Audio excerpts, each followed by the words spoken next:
सागर बूंद समय के बोध वाक्यों में प्रत्येक पृष्ठ पर एक एक दोहा लिखा गया है। दोहे सभी गुरुवर आचार्य श्री के हैं, पर वह दोहे भी बहुत सार देते हैं, संदेश देते हैं। इस पृष्ठ पर दोहा है, सागर सम गंभीर में बनूं चंद्र सम शांत।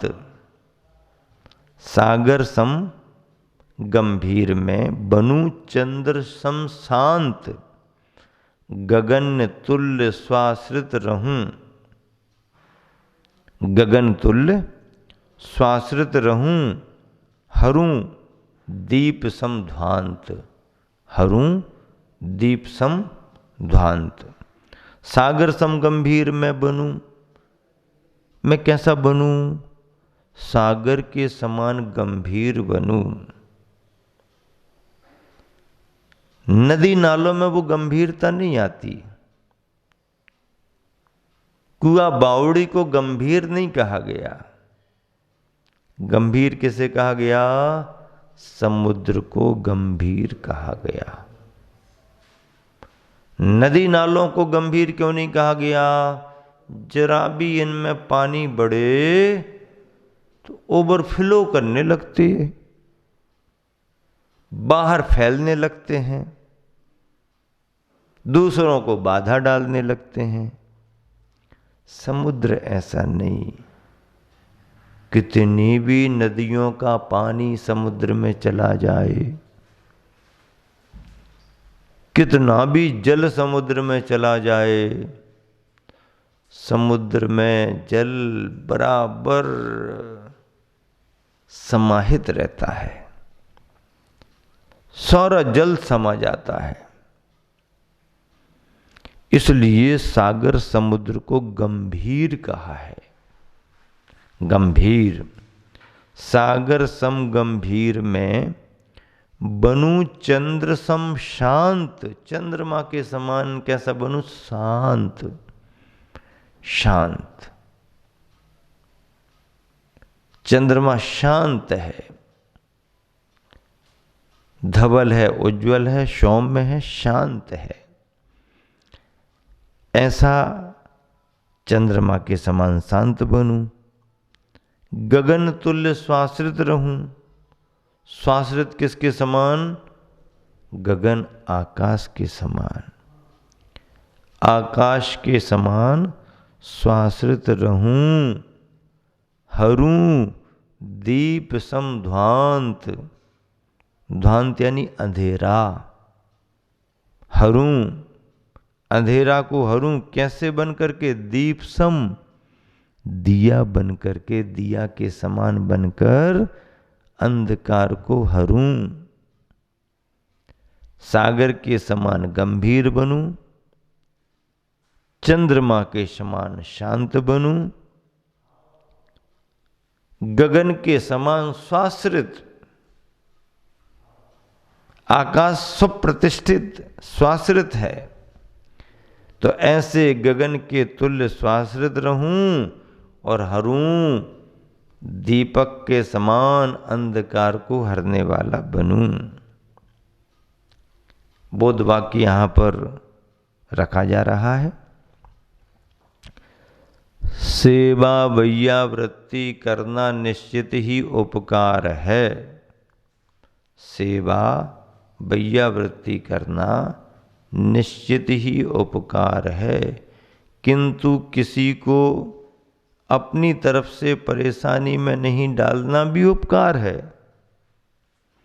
सेवा वैयावृत्ति करना निश्चित ही उपकार है, किंतु किसी को अपनी तरफ से परेशानी में नहीं डालना भी उपकार है। किसी को भी अपनी तरफ से परेशानी में नहीं डालना भी उपकार ही है। किसी को कष्ट आ गया तो उसका कष्ट दूर करना तो उपकार है ही, बल्कि अपनी तरफ से किसी को कष्ट नहीं देना भी उसके प्रति किया गया उपकार ही है। तकलीफ नहीं देना भी उपकार है।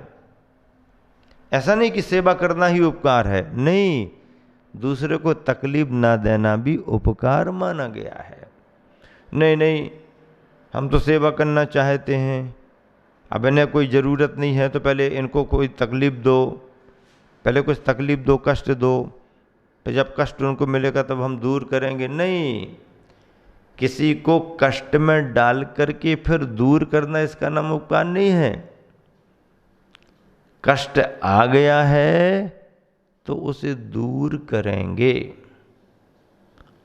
और किसी को कष्ट ना आए ऐसी भावना करेंगे। कोई व्यक्ति बीमार हो गया है तो डॉक्टर अपनी सेवा देकर के उसको ठीक करेगा। डॉक्टरी पेशा है, धर्म है। बुखार बीमारी आ गई, उसे ठीक करो, दूर करो। लेकिन यदि व्यक्ति स्वस्थ है, भला चंगा घूम रहा है, और उसकी अच्छी अवस्था को देख करके डॉक्टर ये कह दे कि भैया बहुत दिन हो गए, आपने तो कुछ हमें सेवा नहीं दी, सेवा का अवसर ही नहीं दिया, तो सामने वाला सोचेगा कि इसका मतलब मैं जो अभी जैसा हूं वो ठीक नहीं हूं क्या? यदि व्यक्ति ठीक है तो व्यक्ति ठीक ही रहे, ऐसी भावना भाना। व्यक्ति ठीक है तो ठीक ही रहे, भावना भाना, हमें कुछ करने ना मिले। लेकिन यदि व्यक्ति का स्वास्थ्य बिगड़ गया है तो फिर डॉक्टर ये भाव करेगा कि इसका ये सब कैसे दूर हो। किसी को कष्ट आ गया है तो उसे दूर करना अपना धर्म है। लेकिन इसका मतलब ये नहीं कि दूसरे को पहले कष्ट दे दो और फिर उसके बाद दूर करो तो तुम्हारा धर्म हो गया। नहीं, यहीं पर आचार्य महाराज कहते हैं कि फिर दूसरों को कष्ट दूर करने की अपेक्षा, दूसरों का कष्ट दूर करने की अपेक्षा दूसरे को कष्ट न देना ही उनकी बहुत बड़ी सेवा है। वैयावृत्ति में स्वार्थ और सौदेबाजी नहीं होती है। सेवा स्वार्थ और सौदेबाजी से ऊपर उठी हुई होती है। यदि स्वार्थ हमारा आ गया तो सेवा का उद्देश्य खत्म। सौदाबाजी नहीं, मैं ये कर रहा हूं तो तुम मेरे लिए क्या करोगे, मैं तो इतना कर चुका हूं तुम्हारे लिए, तुमने अभी तक कुछ नहीं किया। नहीं, सौदावादा नहीं, स्वार्थ नहीं। दान पूजा का धर्म जो है, दान पूजा का, वह स्वार्थ और सौदेबाजी से परे होता है। स्वार्थ नहीं, सौदाबाजी नहीं, तभी तो दान माना जाता है। अन्यथा तो बहुत सारे शब्द हैं। भिक्षा अलग है, भेंट अलग है, टैक्स अलग है। भिक्षा, भेंट, टैक्स तीनों में अंतर है। भिक्षा, अरे भाई दे दो ना, बहुत दिन से परेशान हूं, कुछ मिला नहीं है, ज्यादा नहीं तो थोड़ा ही दे दो, दे तो दो कुछ। ऐसा गिड़गिड़ा रहा है, मांग रहा है, निवेदन कर रहा है, और दाता ने यह सोचते हुए कि मना करने के बाद भी आगे नहीं जा रहा, तब इसे आगे तो बढ़ा नहीं है, तो चलो ज्यादा नहीं तो थोड़ा तो दे ही दो, इसको आगे बढ़ा दो। और तो ये जो तुमने किया, इसमें दे तो दिया, लेकिन आदर नहीं था, उपेक्षा का भाव था। आदर तो था ही नहीं, मजबूरी जैसी थी। उपेक्षित भाव से दिया आपने। तो भिखारी को ना चाहते हुए भी यदि तुमने दिया, उपेक्षा के भाव से दे दिया, चलो जाओ ले जाओ, आज ले जाओ कल नहीं आना, ठीक है। लेकिन टैक्स भरा,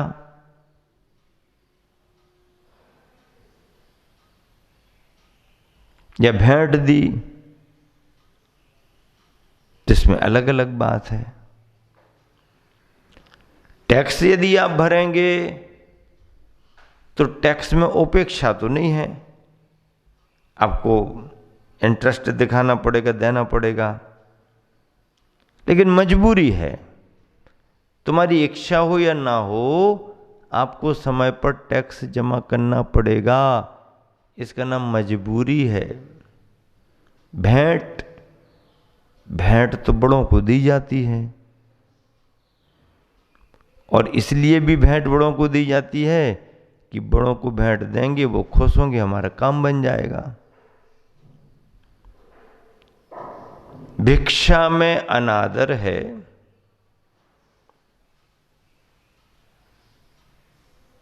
भेंट में स्वार्थ है, और टैक्स में मजबूरी है। इससे आगे फिर दान का शब्द आता है। दान इन तीनों से अलग है। हम जो दे रहे हैं दान, उसमें न अनादर है, न स्वार्थ है, और न मजबूरी है, बल्कि ऐच्छिक भाव हैं, अहोभाव हैं, आनंद की अनुभूति के भाव हैं। इसलिए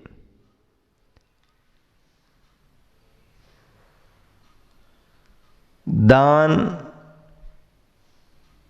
भिक्षा, भेंट और टैक्स से परे है। दान में ये तीनों भाव नहीं है। दान तो सहज भाव से है, न इसमें कोई स्वार्थ है, न इसमें कोई मजबूरी है, न कोई अनादर है। सत्पात्र को अच्छे भावों से जो दिया जा रहा है, उसका नाम दान है। और दान जब भी होता है, बहुत कुछ बचा करके फिर थोड़ा सा निकाल करके दे देना, ये दान हो गया। इसके आगे त्याग है। त्याग में तो कुछ सोचना ही नहीं, जो है छोड़ दिया।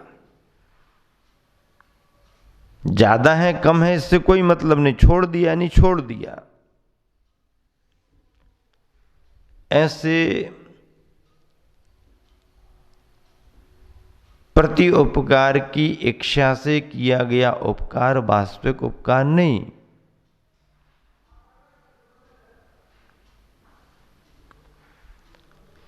और अगला भाव है, पर के कल्याण में सौ का कल्याण निहित है। पर के कल्याण में सौ का कल्याण निहित है। यह बात दूसरी है कि फिर दूसरे का कल्याण हो अथवा ना भी हो, पर के कल्याण में सौ का कल्याण निहित है। यह बात दूसरी है कि फिर दूसरे का कल्याण हो अथवा ना भी हो।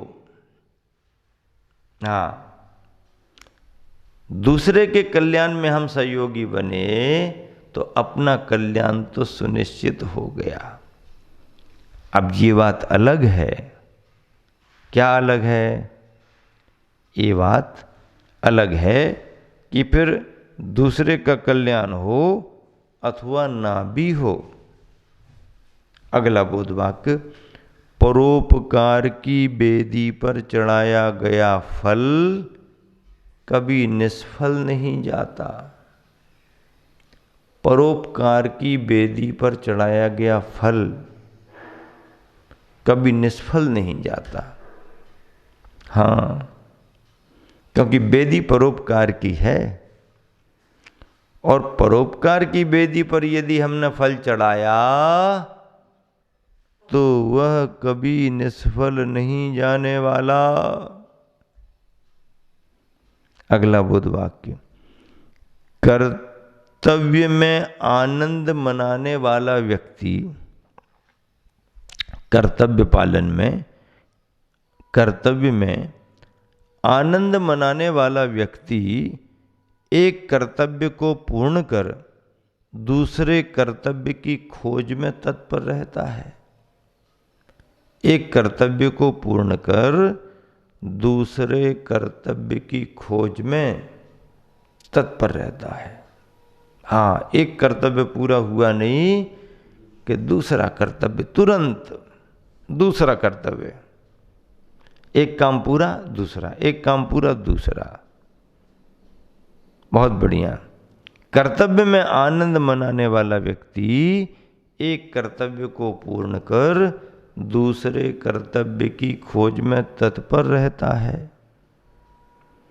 अगला बोध वाक्य, कर्तव्य में अधिकार का भाव नहीं आना चाहिए। कर्तव्य में अधिकार का भाव नहीं आना चाहिए, क्योंकि अधिकार का भाव आते ही कर्तव्य कर्तृत्व बन जाता है। क्योंकि अधिकार का भाव आते ही कर्तव्य जो होता है वह कर्तृत्व बन जाता है। अधिकार आया नहीं कि कर्तव्य कर्तृत्व बना। इसलिए गुरुवर आचार्य कह रहे हैं कि कर्तव्य में अधिकार का भाव नहीं आना चाहिए। कर्तव्य में अधिकार का भाव नहीं आना चाहिए, क्योंकि अधिकार का भाव आते ही, मन में अधिकार का भाव आते ही कर्तव्य, कर्तव्य जो होता है वह कर्तृत्व बन जाता है। ऐसे शब्दों के अर्थों को समझते हुए कर्तव्य क्या है, अधिकार क्या है, कर्तव्य कर्तृत्व में कैसे ढल जाता है, इन सबको समझ करके अपने कर्तव्य और कार्यों में लगना चाहिए। इसी शुभ भावना से विराम देता हूँ। महावीर।